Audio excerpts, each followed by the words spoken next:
Hello and welcome to the latest episode of the Dribble Drive podcast. Your hosts, Austin Render, Dalton Shetler with you. It's episode 59, and we're right in the middle of our preview season. Today's episode looking at the Oregon Ducks, and we're going to be joined by the head coach of Oregon, Kelly Graves, coming up later in the program.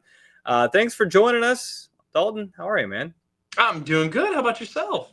Wonderful. We're back here. We both took a little vacay in between the last episode and now, so we're both refreshed, ready to go. So yeah, we're excited for this one. If you are just joining us for the first time, welcome. You've missed 58 episodes, so it's time to go get caught up. They're all available on the Back Home Network YouTube channel. That's kind of our home base. We have our own playlist, the Dribble Drive podcast. Click on that. All our episodes will pop up there for you in video form. If you're more of an on-the-go listener for podcasts, you can check us out on Apple and Spotify podcasts as well. You mentioned 58 episodes to catch up on. It's kind of like if you haven't seen an episode of Game of Thrones and like the overwhelming feeling now you have of how daunting that would be to start as a task. Correct. That's that. Or you need to go sit down and watch all the Harry Potter movies in a row. Yeah. So maybe give it some time, just chunk it out. But the preview episodes started a little bit ago. Back, I think around episode 53 was our first of the preview shows. It was with Brenda Freeze. We've done Maryland, Nebraska, USC, Illinois, Penn State, Michigan State. We've got Iowa, Purdue, Minnesota coming up as well. So just a great lineup. We appreciate all the coaches who have joined us. Kelly Graves is going to be on the show today for Oregon. Let's talk Oregon women's basketball, Dalton. This team last year was one of the I think Michigan got a lot of the applause for the surprise team that nobody saw coming because they were as high as they were. Oregon deserved some of that as well because we didn't know what we were getting out of Oregon last year. They had finished last in the Pac-12, the final season there. They come over to the Big Ten with a completely new team led by Deja Kelly, the transfer from North Carolina. And they put together an NCAA tournament season. They win an NCAA tournament game. They gave Duke all they could handle in the second round. And I think if you're Oregon, you ultimately look at last season, you say that was a successful year.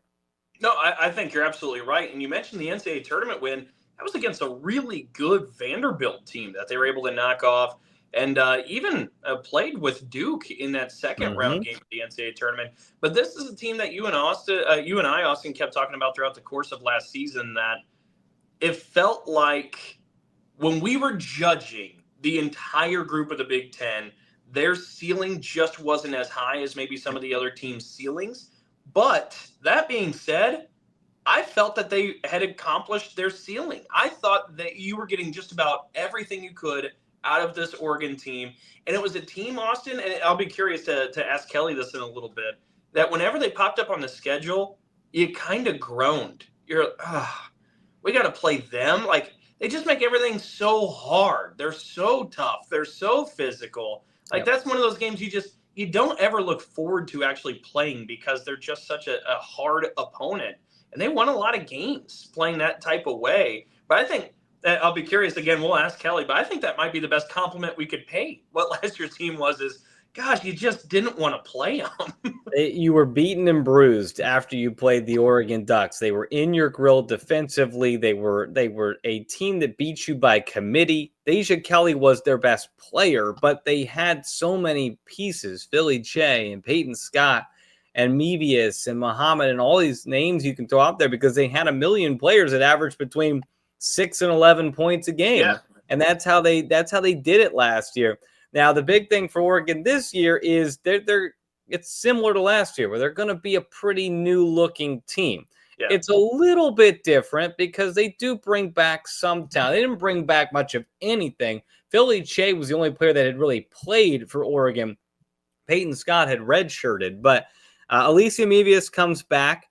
Somebody who I think you and I, Dalton, agreed was one of the best defenders in the Big Ten and was kind of the reason Oregon lost a little bit of steam there at the end of the season was because she didn't play down the stretch.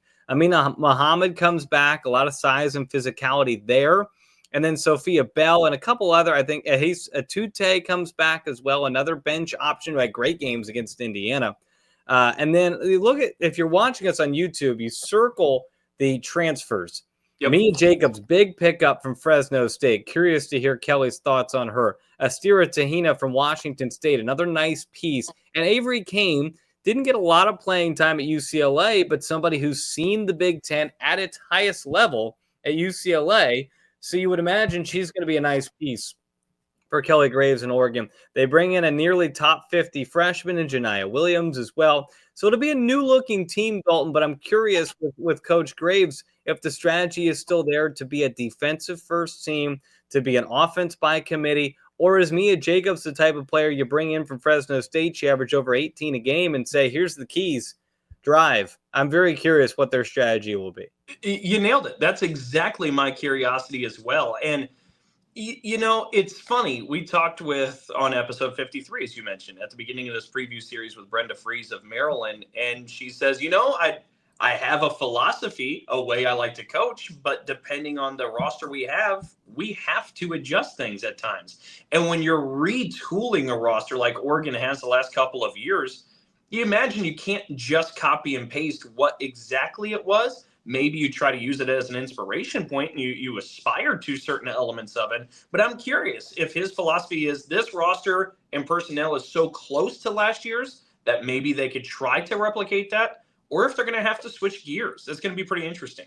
A 20-win team a year ago for Oregon. If you're watching us, you see what they bring back, what they add in. What they lose was not only Deja Kelly, but I think Peyton Scott was one of the more important players in the Big Ten with what she brought to the team. I believe she's on their support staff now. We'll talk to Kelly about that.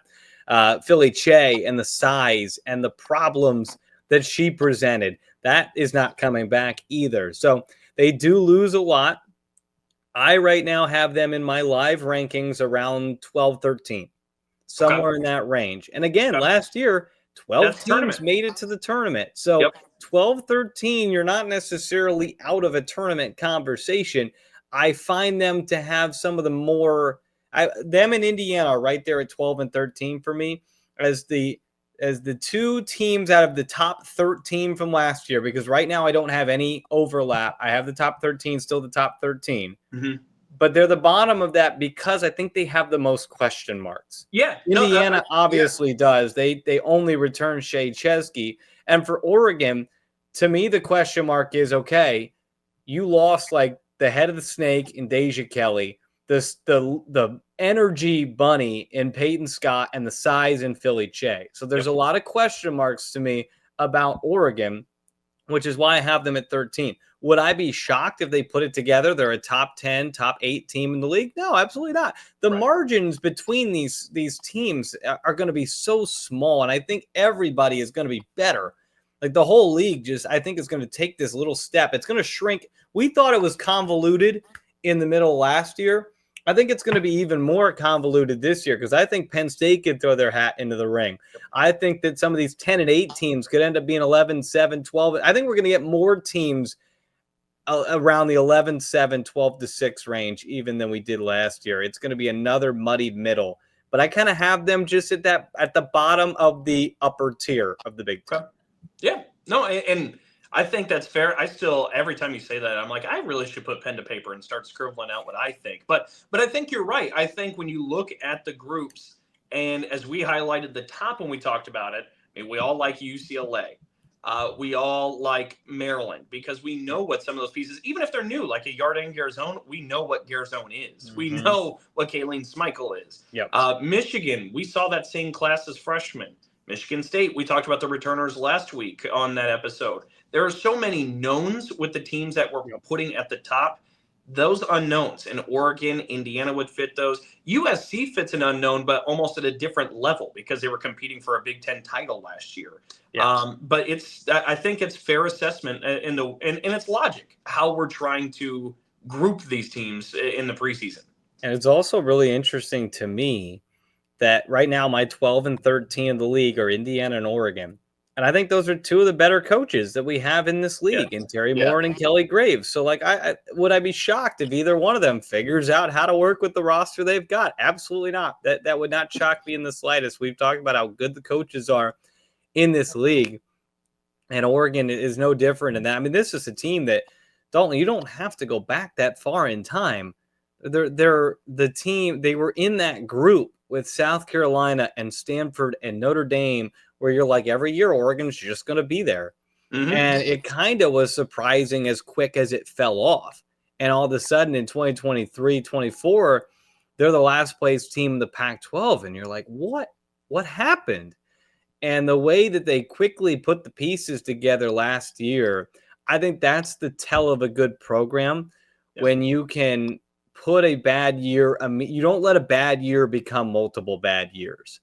And like when you think about a team that's an elite program, I think, for example, this year, not in the Big Ten, Dalton, but Stanford is going to be an interesting one this year because they're a team that obviously has just this incredible pedigree. Can they put a bad year behind them and not make it 2 bad years is the question. But we'll find out. We're going to be joined by Kelly Graves here coming up in the show. Again, a reminder, check us out on the Back Home Network YouTube channel. That's where all our videos are in audio or video form and in audio form on Apple and Spotify podcast. Episode 60 next week. You can always catch us on Tuesdays on the Back Home Network YouTube channel. Coming up next, we're joined by Kelly Graves. Thanks for stopping by, and keep listening for the rest of this conversation as Dalton and I joined by the head coach of the Oregon Ducks. And we're now joined by the head coach of the Oregon Ducks, Kelly Graves. Coach, thanks so much for joining us. I know the off season is not really a time that you guys get to take a whole lot of time off. You're still sure working. How's the off season been for you and your staff at Oregon? It's funny. I've always felt that the off season you're busier than you are during the season. I think once the season starts, my whole focus goes to the team. So it's all about practice preparation and game preparation for, 4 or 5 months. The off season, so-called off season, that's when you have to do everything. You got to keep your golf game sharp. You do a lot of fundraising. You plan for the upcoming year. You see the family when you can. So you do all those kind of things. Yeah, I've always felt that I'm a little bit torn, between lots of different things going on off season. All of that and putting together the roster for the 2025-26 Oregon Ducks, which we will certainly get to as we go through the show here. Coach, I want to go back a little bit just to year one for you, not only just with this team you had last year, but year one in the Big Ten and the transition. A lot of people talked about what would that be like, the West Coast teams having to come east multiple times. How did you feel like your team, your program, your staff handled that transition into the Big Ten with the travel, a new league, new opponents, all that stuff? Yeah, loaded question there. A lot to unpack. I personally, to start on a personal level, I personally enjoyed it. I had never been to like Penn State or Michigan, some of those places. So, you've seen them on TV, you've heard about the campuses. So that part was really cool. Now, the downside is it's not like one of my game day rituals is I love to walk the campuses. Well, when you go to Minnesota, Nebraska, it never got above 0 the entire trip. So I wasn't walking any campuses. That's one of the things we've learned. We split all 4 of our road trips, but I think we won the first game. So I think the 2 days in between games that you're mandated in the Big Ten, in the Pac-12, it was play Friday night, play Sunday afternoon, and you're home. This is a little bit different. There's a lot more time on the road, and so I've got to, I think, manage that a little bit better. Somehow find a way to keep our game legs, so that it was a learning process, but I really enjoyed it. I think our team did. We had a nice first season. I learned a lot about a lot of new programs and coaches and their styles, and so I think we'll be better suited this year to compete.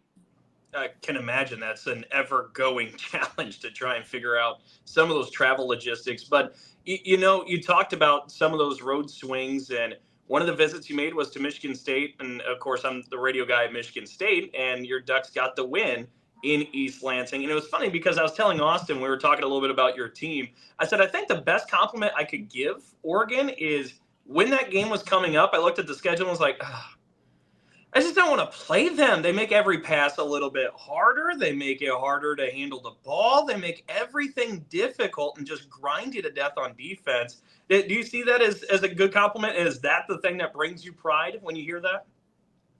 Well, absolutely, and that was a big win for us. That was kind of that win that really solidified our position in the field. You know, you get a top 25 win on the road like that. We should have just gone home after the game because 3 days later we go to is it Chrysler? Yeah, Yeah. Chrysler. Yeah, Chrysler, and just get absolutely run out of the building. Um, yeah, that was one of the areas that we really tried to focus on last year. I mean, you guys, we don't have a relationship yet, really, but I've always been an offensive coach. I think I've had two different programs lead the nation in scoring at Gonzaga and Oregon. That's what we take pride in. And last year, we just couldn't score. We didn't shoot the ball well from any phase or any range. And so we just relied on our defense and tried to ugly it up at times, control the tempo and make it as difficult as possible. And so we had some grinded out wins, and certainly that Michigan State one was one of those. We were right there too when we came out there to Eugene. I mean, I think it was 45-45 with a few minutes left in that game. I mean, that was there were a lot of bricks going up in that one for sure. But looking back last year, it was pretty much a whole new team that you kind of had to assemble through the transfer portal. When was the point that you knew you had something? Because I know you can go into a season with that many moving parts and maybe like I don't totally know how this is going to start. You guys got off to a great start. You beat Baylor, big win early. When did you kind of know this team had NCAA tournament capability? Well, I thought after the Baylor game, it kind of was a good acid test. I mean, where are we? And we hadn't had a big win like that in a couple of years, so that was important for the program. But we had good guards, you guys, and we had experienced guards, so I knew we were going to be able to compete. We didn't, we had good depth, but we didn't. Really our strength was in our senior guards, Peyton Scott and Nani Falatea and certainly Deja Kelly. So when you have good guards, especially experienced guards, you're going to be in most games, and that's what we were. We were in almost every game. We just, didn't pull out as many as we could have. However, we were still 5-0 in games decided by 1 or 2 points. So we played well in those close games down the stretch. But we're going to be a different squad this year. It'll be a lot more open, a lot more of what people have expected from my programs. Well, and we're definitely going to get to that too, because I think that's one of the big things Austin and I said. We were curious to learn about Oregon for the upcoming season and excited to see what maybe changes there are stylistically, if there are some. So we'll get to that. But you mentioned Deja Kelly.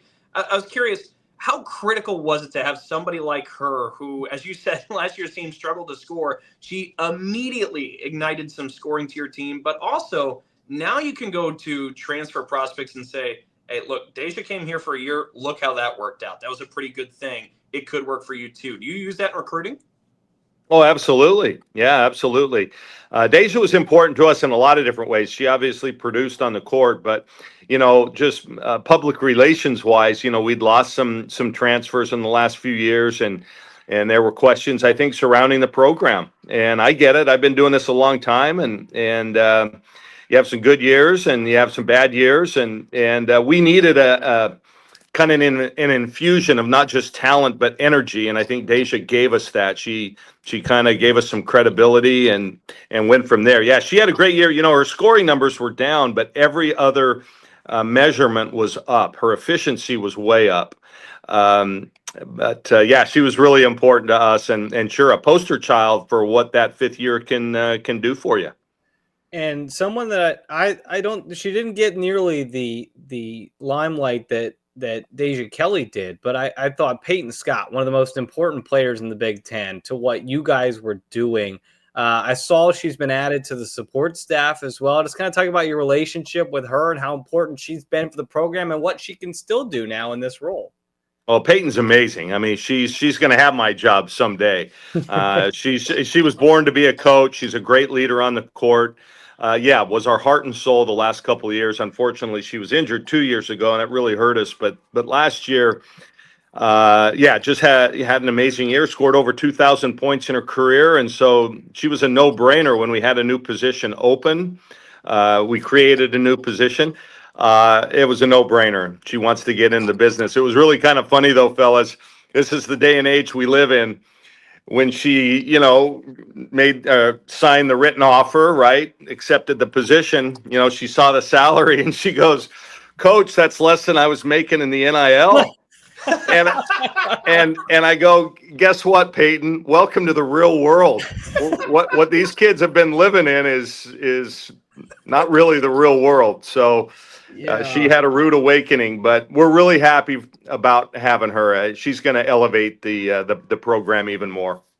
And all this great, we've talked about the players. It ultimately culminates in a 20-win season, a trip to Durham for the NCAA tournament, especially off the heels of what I would imagine was a tough 23-24 season. How big was it to so quickly snap right back into that NCAA tournament conversation? Well, it's huge. You want to stay relevant. And then, for many years, we were among the best programs in the country.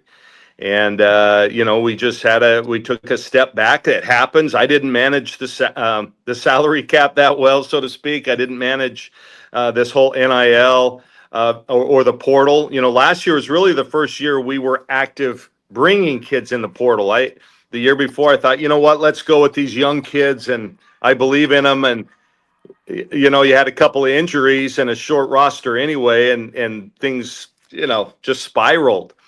So anyway, it was neat. Last year was an important year. It kind of gets us back on that national map, and I've seen dividends, in recruiting and things like that. So hopefully the Ducks are back.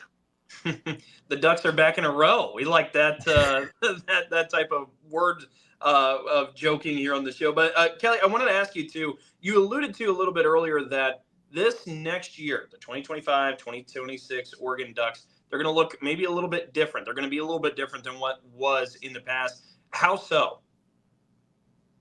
Well, I think we're similar in that I think we're going to be guard dominated.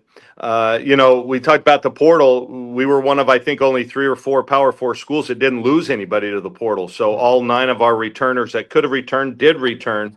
So we've got experience. At the same time, a lot of those were role players who are now going to be asked to step up into a bigger role. So we're going to see if the instead of just going out and plugging a hole with a transfer, we need improvement from a few players. So, but we're gonna, one of the things I learned in the Big Ten is everybody plays kind of a spread offense. 4 guards basically, which was different than in the Pac-12. So I learned that, didn't know it going in. So we've adjusted. We're going to be a lot smaller. Then we're going to play faster. We're going to try and play, a true 5-out, let our players create. We've got some awesome playmakers, Katie Fiso, Avery Kane, Avery's a transfer from UCLA, and Elisa Mevius, who, by the way, we missed in the NCAA tournament. I think we get Duke in that second round if we have her, because they had a guard, Ashlyn Jackson, went off on us, and Elisa's a fantastic defender, and I think she'd have done a much better job. So we have some playmakers, and so we're going to get out and run. We don't have a center. We don't have a ton of size in the middle, but I think we've got some mobility, so we're going to be able to run and create, mismatches and do some fun things, especially in transition. So I'm looking forward to it. I'm looking forward to playing faster. I don't want to have to control tempo so much as we did last year and then grind out like, the Iowa game, I think, was 50-49. My God, we couldn't even score 100 points. So I don't think we're going to have many of those games this year. Yeah, and there weren't many more points scored in our game either. But I voted for Elisa Mevius for Big Ten defensive team. I was just so impressed with her, and I did think that she was so important, and you could see that missing piece there late in the season for you guys. So having her back, I would imagine, is a really good start for you guys defensively this year. No doubt. Yeah. And we're going to use our depth. I think we have a lot more length on the guard line. Last year, Deja, Peyton, Nani, they were all 5'8" or smaller. And I think this year we've got, some longer 5'10", 5'11", 6'1" guards. So we can, I think, create, some issues defensively. We were pretty good defensively last year. We forced a lot of turnovers. That was one of our strengths. Unfortunately, we didn't really turn them into fast break baskets, and I think that's where you're going to see a difference in how we play this year. We're going to try and turn that defense, that pressure, into easier transition baskets. So that's the plan. Now we'll see if we can, execute it. It's like whenever we have coaches and broadcasters on here, they get me excited for their team. Like now I'm fired up to watch Oregon this year and see what they look like. We're going to look good, right? Our uniforms, our shoes. Uniforms are top tier. That part we've got dialed in. You're going to look good, and you've got the best mascot in Puddles roaming around. So yeah, no doubt about that. Things covered right there. Let's talk about your transfer portal bring-ins this year, and we'll start with Mia Jacobs from Fresno State. High volume scorer, over 18 points a game. Do you feel like that's somebody who is capable of bringing that production into a league like the Big Ten and can quickly just kind of inject some offense for you guys? Yeah, I think it translates. The success she's had, I think, will fit right into how we play. Yeah, she's she's a bucket. Honestly, in a double-double machine. I think she's going to be good on the boards. It'll be a little bit more difficult, bigger, stronger, more athletic players in this league. But what she does offensively will translates to any level, because she can shoot the three. She can beat you off the dribble. She's good around the basket, finishes well. It was a good pickup. And I thought we're a little light at our 4 spot. And I thought she was one of the 2 or 3 best players in the portal last year, period. Not regardless of position. So that was a really good get for us, I think. And she's going to give us some good leadership. Yeah. Oh, that's huge. I do want to ask about a couple of those other pieces. You talked briefly about Avery Kane transferring over from UCLA, and I think we got to see her maybe in small doses just because UCLA has so many good guards. But what does she offer? And also Tahina coming from Washington State, what does she bring to the table? Yeah, well, Avery was one of my favorite players in high school 2 years ago. She was a top 20 player, and I love. She's a playmaker, but a great shooter. She's a lefty. She's really good in transition. I think she can be creative, and can really guard her position. So, she was on, arguably one of the 2 or 3 best teams in the country last year who had established guards. I get it. I didn't waver. I didn't say, well, she couldn't play for them. How's she going to help? Heck no. I think Avery's a terrific player, so we expect a lot from her. Estera Tuhina from Washington State. Cammie Etheridge, their coach, is one of my favorite coaches, and I think she's one of the best coaches in our business, and she swears by this player. I just thought we needed more depth and, additional point guard. She is a true point guard. She can shoot it. And I've seen her firsthand. She played against us 4 or 5 times and always seemed to have big games against us. So I just like her leadership. She's another Euro. We have a lot of Euros on our team, and they just know how to play. And I'm really looking forward to coaching her. I've only seen her on her visit here. She's been gone all summer playing with the national team. So we'll see her this weekend, and I'm really excited to just kind of see how she does on a day-to-day basis. So these are the players we've seen, and some of the players we've seen contribute for either for Oregon or at other schools, and now coming into Oregon. You mentioned there's going to be a lot of players returning that didn't have as big of a role last year as you may expect them to have this year. Who are some of those players you feel like are primed for a big year?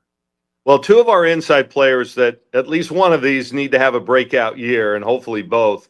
I think he's Etute from Luxembourg, was a freshman, came in and actually had some good moments last year. I think in the Indiana game, we don't win the Indiana game without her. Yep. But she's got, I think, a high ceiling. And then the other is Sarah Rambus. She's a junior now from Flint, Michigan.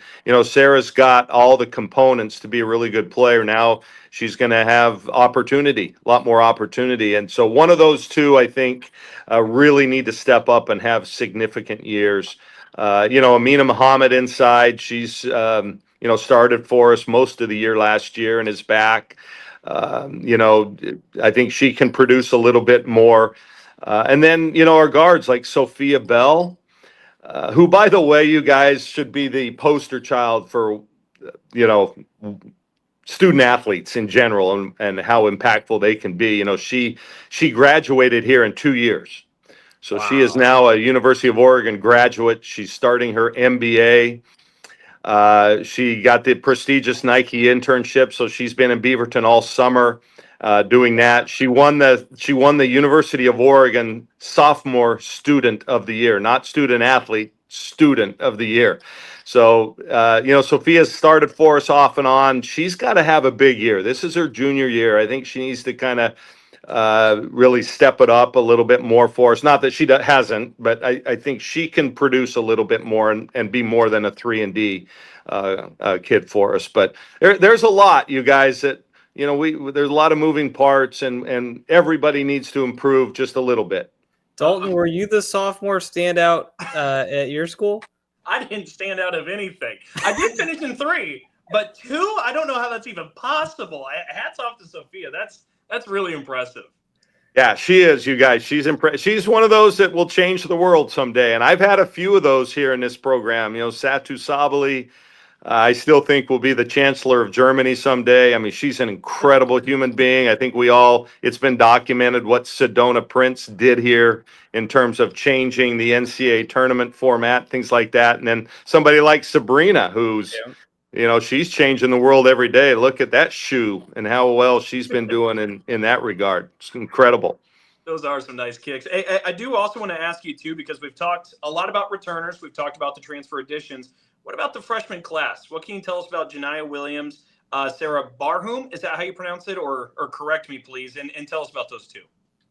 Yeah, well, Sarah's a local gal, played in Portland, set every Oregon high school career and season 3-point record. I think she beat out Peyton Pritchard in the all-time 3-pointer. So she's really a knockdown deadeye. And then Janiah Williams, who she was the first one here this summer. You know, and she was excited to get here, and I'm telling you, I can't keep her out of the gym. It's been amazing, and she's got as good a pull-up jumper as I've seen on the women's side, and just, you know, she's just a baller. She's a gym rat. Just turned 18 yesterday, so she's still a young'un, and I expect. I've been pleasantly surprised. I think she's gonna be able to help us. Yeah, well, you mentioned Sabrina. She, as well as Nyara Sabali, got to come back and play in an exhibition WNBA game in Eugene. Talk a little bit about that experience and what that was like, the crowd, just the atmosphere, getting to have those two back, just that whole day. Kind of talk us through what that was like for you. Well, it was pretty neat. You know, the fans here loved it. I think it was close to a sellout, if not a sellout. And it was just, you know, Sabrina never got a proper send-off. You know, she never got closure here. We were, I think, the best team in the country in 2020, with all due respect to everybody else. You know, we were playing so well, and I think that was going to be the year we were going to win it all. And so after the Pac-12 championship, when we beat Stanford, and they were ranked 6th or 7th, we beat them literally by 35. It was an incredible game. You know, I gave the team half a week off, and they all scattered to the wind. And then obviously we get the message about COVID. So we would have had 2 games in Eugene. We would have been placed in the Portland Regional, 2 games in Portland then to get to the Final Four. And so, you know, when you know it's your last game in Eugene, you know, people can pay a certain tribute to you. And she just never got that closure. You know, Nyara still had another year or 2 after, but it was a pretty neat evening just to have them back so that the crowd could show her all the support that she has from them. But it was a neat deal, and I think we're going to try and do it next year. We're going to try and get the Mercury up here with Satu and play the new Portland franchise. They should come down and play a game next spring. Get people excited about their new team. Absolutely. That's awesome. I was going to say there's a lot to be excited about, and going through all this, Kelly, I mean, it's been great to learn a little bit more about some of these student athletes and everything you've had to share about them, but you've also talked about the style change. It seems like there's a lot of reason to be excited in Eugene for the upcoming season. Is there any elements that Duck fans specifically should know about Oregon to get them excited for the upcoming year that they could look forward to? I think that we've got a really committed group. We've got some depth. We've got good guards. We've got some playmakers. We're going to shoot the ball a lot better. It won't be like, pulling teeth. No pun intended. We've both been to the dentist here in the last few days. But to watch us play, I think it's going to be a team that is going to be easy to cheer for because they're going to play hard and they really get along. You guys, right now, we're just in a really good spot. Our team GPA 3.4.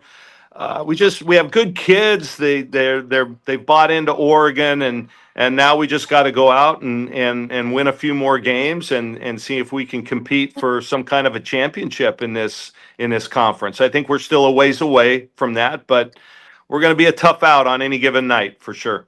And certainly were last year as well. I'm curious, you mentioned earlier that maybe you didn't do as good of a job early in the kind of NIL landscape, the salary cap, whatever you want to call it. How have you kind of adjusted to the transfer portal, the NIL world, and how do you feel like you've grown in that over the last couple of seasons?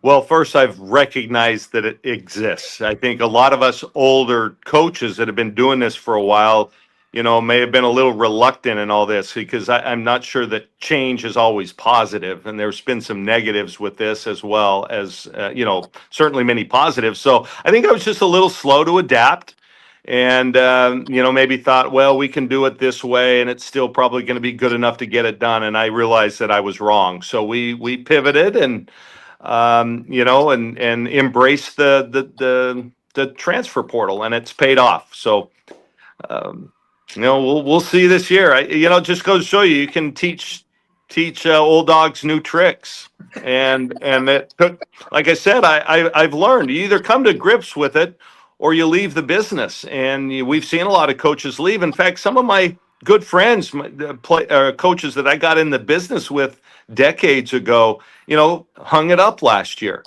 And it made me think a little bit, well, is this really something I want to do? And then, I had that come to Jesus meeting with my wife and my family and my staff. And I realized, you know what? I'm not ready to golf every day, even though I've been shooting pretty well and scoring anywhere between 82 and 85 pretty consistently. But no, I'm excited to get this season going. I still have many years left on my contract, and I'm looking forward to getting the Ducks back to national prominence. Austin and I like to have fun with these coaches whenever you guys join us towards the end of these, and you talk a lot there about the new day and age. And before we get to asking you some of the fun questions about touring the Big Ten, I wanted to ask you because we had Robin Fralick on from Michigan State last week, and when we talked a little bit about the new day and age, she had said, I constantly remind myself and talk to people that the good things about coaching still exist, even with all the other factors, and I see you ferociously agreeing and nodding your head along.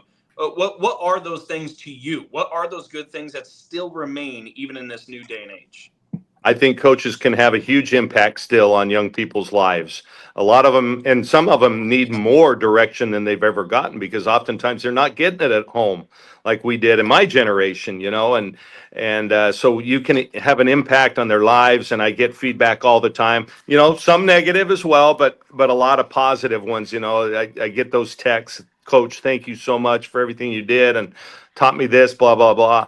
The relationship building is still a big part of it. You have a chance to just develop great relationships. I spend more time during the season with my staff and my players than I do my own family. And so you can become quite close. And then we're providing, I think, a great service, entertainment. A lot of people, if you've been around Eugene, you know that people are women's basketball fans here. It's part of the culture. And just this morning at, my oral surgeon, huge fan. Kids come to the games. They've been coming for years. And so I know it's a big part of people's lives. And I like that we can bring them that joy.